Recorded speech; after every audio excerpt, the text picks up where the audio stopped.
आज हम बात करने वाले हैं भारत रत्न के बारे में। भारत रत्न जो है वो भारतीय गणराज्य का सर्वोच्च नागरिक पुरस्कार होता है और इसकी शुरुआत जो है वो 2 जनवरी 1954 से हुई थी। यह पुरस्कार जो है वो जाति, व्यवसाय, स्थिति या लिंग के भेद किए बिना उच्चतम स्तर की असाधारण सेवा प्रदर्शन की मान्यताओं में प्रदान किया जाता है। भारत रत्न भारत का सर्वोच्च नागरिक सम्मान भी होता है, जिसकी स्थापना हमने अभी अभी बात की है, जो 1954 में की गई थी। और यह जाति, करियर स्थिति या लिंग की परवाह किए बिना मानव प्रयास के किसी भी क्षेत्र में उल्लेखनीय सेवा के सम्मान में दिया जाने वाला भारत का सर्वोच्च नागरिक पुरस्कार इसे माना जाता है, और यह है भी। भारत के राष्ट्रपति को प्रधानमंत्री के सुझाव पर प्रत्येक वर्ष अधिकतम 3 भारत रत्न पुरस्कार प्रदान किए जा सकते हैं। अधिकतम है, कम से कम 3, माफ कीजिएगा, ज़्यादा से ज़्यादा 3 व्यक्ति को ही दिया जाएगा, और किसी वर्ष ऐसा भी होता है कि यह किसी भी व्यक्ति को नहीं दिया जाता। पुरस्कार प्राप्तकर्ताओं को राष्ट्रपति द्वारा हस्तांतरित एक सनद या प्रमाण पत्र के साथ एक पदक भी मिलता है। पुरस्कार के साथ कोई आर्थिक अनुदान नहीं मिलता। मतलब पुरस्कार जो मिलती है तो उसमें एक मेडल और एक सर्टिफिकेट के अलावा कोई भी आर्थिक सहायता, कोई भी रुपया धन नहीं दी जाती। जैसा कि भारतीय संविधान के अनुच्छेद 18(1) में कहा गया है कि पुरस्कार विजेताओं को अपने नाम के साथ भारत रत्न का उपयोग उपसर्ग या प्रतीक प्रत्यय रूप में करने की अनुमति नहीं है। मतलब अगर आपको भारत रत्न मिल जाता है तो आप अपने नाम के सामने ये नहीं लगाओ कि भारत रत्न फलाना ठिकाना, मतलब भारत रत्न और उसके साथ आप नाम लिखोगे, ये आप नहीं लिख सकते। ऐसी कोई औपचारिक आवश्यकता नहीं है कि भारत रत्न केवल भारतीय नागरिकों को ही दिया जाएगा। यह बात सही है कि भारत के बाहर के नागरिकों को भी भारत रत्न से सम्मानित किया जा चुका है और किया जा सकता है। यह प्रतिष्ठित पुरस्कार जो है 1980 ईस्वी में मदर टेरेसा को दिया जा चुका है, 1987 में खान अब्दुल गफ्फार खान को, और 1990 में नेल्सन मंडेला को। ये सब भारत के बाहर के नागरिक थे। भारत रत्न की विशिष्टताएं की अगर हम बात करें तो प्रारंभिक पुरस्कार यह गोलाकार स्वर्ण पदक था, जिससे अग्र भाग पर सूर्य या व्यास में सूर्य था, जिसका व्यास जो है वो 35 मिलीमीटर का था। पुष्प के ऊपर जो है देवनागरी लिपि में भारत रत्न अंकित होते हैं, जो इसका चित्र भी आपको मैंने यहाँ पर लगा दिया है।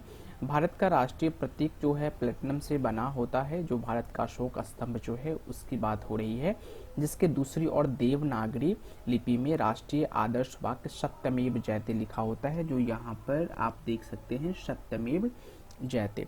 कोलकाता के अलीपुर टकसाल भारत रत्न पदक साथ ही पद्म विभूषण, पद्म भूषण, पद्मश्री और परमवीर चक्र जैसे अन्य प्रसिद्ध पुरस्कार प्रदान करता है।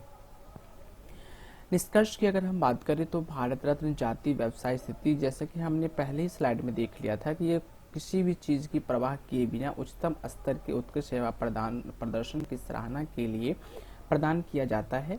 1954 के नियम के अनुसार जो है वो भारत रत्न जो है वो पुरस्कार कला में, साहित्य में, विज्ञान में और सार्वजनिक सेवा तक सीमित था, लेकिन मानव प्रयास के किसी भी क्षेत्र को शामिल करने के लिए दिसंबर 1911 में नियमों में बदलाव किया गया, संशोधन किया गया, और 1954 के कानून के तहत मरणोपरांत सम्मान की अनुमति नहीं थी, लेकिन जनवरी 1955 के अधिनियम में इसे बदल दिया गया और लाल बहादुर शास्त्री 1966 में मरणोपरांत सम्मानित होने वाले पहले विजेता जो है वो व्यक्ति बने थे। और आपको पता है कि लाल बहादुर शास्त्री हमारे भारत के प्रधानमंत्री भी थे। अब भारत रत्न तो हमने देख लिया, अब भारत रत्न से संबंधित कुछ प्रश्न हम देख लेते हैं, जिससे थोड़ी बहुत जो छूट गई होगी वो प्रश्न के माध्यम से हम अपने सारे कन्फ्यूजन को दूर कर लेंगे। भारत रत्न पाने के क्या मापदंड होते हैं, मतलब भारत रत्न प्राप्त करने के लिए आपके पास क्या योग्यताएं होनी चाहिए, क्या मापदंड होती है वो। तो देखिए, भारत रत्न जो है वो जाति, व्यवसाय, स्थिति या लिंग की परवाह किए बिना उच्चतम स्तर के उत्कृष्ट सेवा प्रदर्शन की सराहना के लिए प्रदान किया जाता है।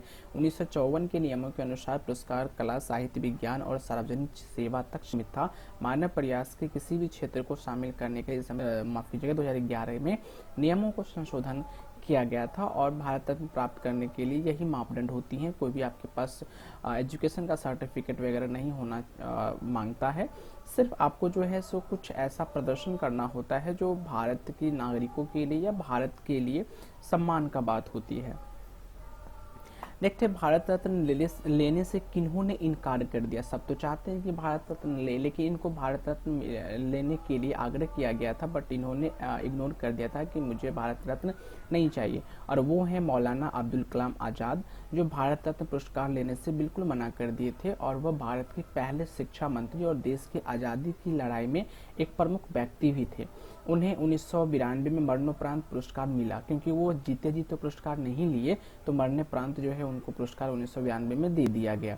उन्होंने कहा कि जो लोग सम्मान पाने वाले को चुनते हैं, उन्हें प्राप्त करने वालों को भारत रत्न पुरस्कार राशि क्या, हमने अभी भी बात किया था कि भारत रत्न पुरस्कार जो दी जाती है उसमें एक सर्टिफिकेट, एक मेडल के अलावा कुछ भी नहीं मिलता, आपको एक भी पैसा नहीं मिलता उसमें। लेकिन भारत रत्न धारकों को भारत की वरीयता क्रम में 7वां स्थान जरूर दिया जाता है। ठीक है, तो आप यहाँ पे समझ गए होंगे कि कोई राशि तो नहीं मिलेगी, लेकिन भारत के वरीयता क्रम में जो है वो 7वां स्थान आपको दिया जाएगा। जैसे कि आपको पता है कि भारत का प्रथम नागरिक कौन होता है, राष्ट्रपति, और प्रथम जो है सो अगर बात किया जाए प्रथम महिला कौन होती है, तो राष्ट्रपति जी की वाइफ। नेक्स्ट है, अब ये क्वेश्चन है कुछ यूपीएससी का PYQ है यहाँ पे। अब देखते हैं उसमें से कौन सा क्वेश्चन आप लोग इतना बताने के बाद आप सही कर पाते हैं या नहीं कर पाते। ठीक है, तो पहला जो स्टेटमेंट है वो दे रहा है, और यहाँ पर देख लीजिएगा पहले कि ये सही पूछ रहा है या गलत पूछ रहा है। अगर आप ये नहीं देखोगे ना तो क्वेश्चन गलत हो जाएगी। तो यहाँ पर देखिए कि कह रहा है कि कौन सा सही है। तो पहला स्टेटमेंट हम देख लेते हैं कि भारत रत्न पुरस्कार विजेताओं को पीपल के पत्ते के आकार का एक पदक और एक प्रमाण पत्र दिया जाता है। हमने अभी अभी बात किया था कि ये दी जाती है, तो पहला स्टेटमेंट जो है वो इसका सही हो जाएगा। दूसरा है कि राष्ट्रपति किसी विशेष वर्ष में 3 से अधिक लोगों को भारत रत्न पुरस्कार विजेताओं के रूप में नहीं चुनते हैं। हमने अभी बात किया कि ये जो उसमें लिखा हुआ है कि अधिकतम पुरस्कार जो भारत रत्न है वो केवल 3 व्यक्ति को ही दी जा सकती है, 1 साल में बात हो रही है। ठीक है, तो ये भी आपका स्टेटमेंट सही होगा। भारत रत्न पुरस्कार विजेताओं को 10 लाख दिए जाते हैं। हमने अभी बात किया था कि 1 भी रुपया जो है वो नहीं दी जाती, तो तीसरा स्टेटमेंट जो है इसका गलत हो जाएगा। और तीसरा स्टेटमेंट अगर गलत होगा तो ये भी जाएगा, ये भी जाएगा, लेकिन हमने अभी देखा था कि दूसरा भी सही था, तो ऑप्शन नंबर C जो है वो इसका आंसर होगा। आगे इसका एक्सप्लेनेशन भी दिया गया है, जैसे कि आप यहाँ पर देख सकते हैं, और जो हमने अभी बात की थी उसी को फिर से दोबारा यहाँ पर लिखा गया है। आपको अगर पहले वाली स्लाइड में कुछ प्रॉब्लम हो गई होगी तो आप यहाँ पर पढ़ लीजिएगा। ठीक है, आप वीडियो को पॉज कर लीजिए और पढ़ लीजिए। अगर आपको नोट्स बनानी है तो आप नोट्स भी इजीली बना सकते हैं वीडियो को पॉज करके। नाउ यही एक क्वेश्चन थे। तो अगर वीडियो अच्छा लगा होगा तो please like, share and subscribe जरूर करें, और अपने दोस्तों के साथ भी शेयर